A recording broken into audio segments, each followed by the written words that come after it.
প্ৰমাণপত্ৰৰে তেখেতক বঁটা প্ৰদান কৰা হৈছে। ঘৰৰ টোপোলা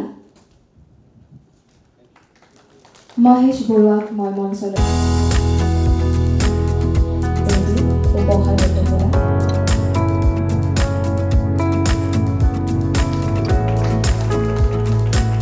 এই বঁটাত আছে নগদ 25,000 টকা, প্ৰমাণপত্ৰ আৰু লগতে এটি স্মাৰক।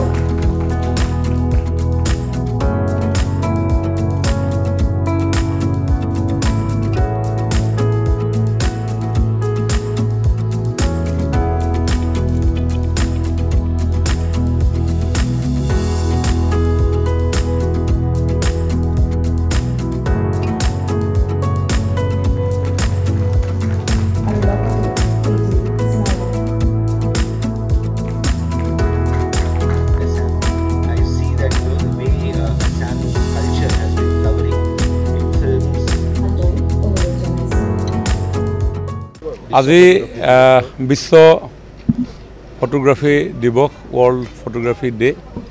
1991 চনৰ পৰা আজিৰ এই দিনটো এই দিৱস হিচাপে পালন কৰা হৈছে।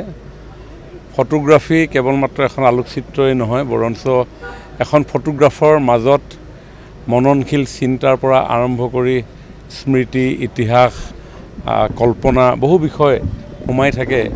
আৰু ফটোৰ যি ভাষা, সেই ভাষাই শব্দ নোহোৱাকৈ বহু কথা কৈ যায়।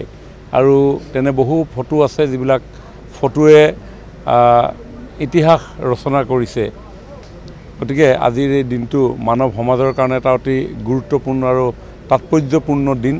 যদিওবা এই দিনটোৰ প্ৰসাৰ প্ৰচাৰ তেনেধৰণে বহুত বিশেষ হোৱা যেন আমাৰ অনুভৱ নহয়, কিন্তু আজিৰ প্ৰেক্ষাপটতো আমি যদি এটা কথা চাওঁ যে সকলোৱে যেন ফটোগ্ৰাফাৰ, কাৰণ প্ৰত্যেকৰে হাততে মোবাইল থাকে আৰু প্ৰত্যেকেই সেই মনৰ কল্পনাপ্ৰৱণ সেই চিন্তাক বাস্তৱায়িত কৰিবৰ কাৰণে কেমেৰাত সংলগ্ন হৈ থকা, মোবাইলত সংলগ্ন হৈ থকা কেমেৰাটো কোন এংগুলৰ পৰা মাৰিলে কেনেধৰণৰ এখন ফটো জীৱন্ত হৈ উঠিব পাৰে।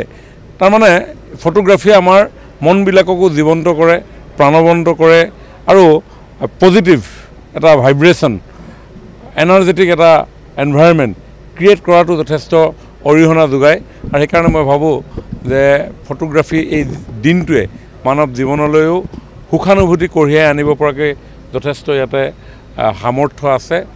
এই দিনটো আমি খুব সুন্দৰভাৱে আজি ভূপেন হাজৰিকা চৰকাৰী ৰিজনেল ইনষ্টিটিউটৰ উদ্যোগত আৰু ফটোগ্ৰাফী ছ'চাইটি অসমৰ যৌথ উদ্যোগত অনুষ্ঠিত হোৱা এই অনুষ্ঠানত আমি অংশগ্ৰহণ কৰোঁ।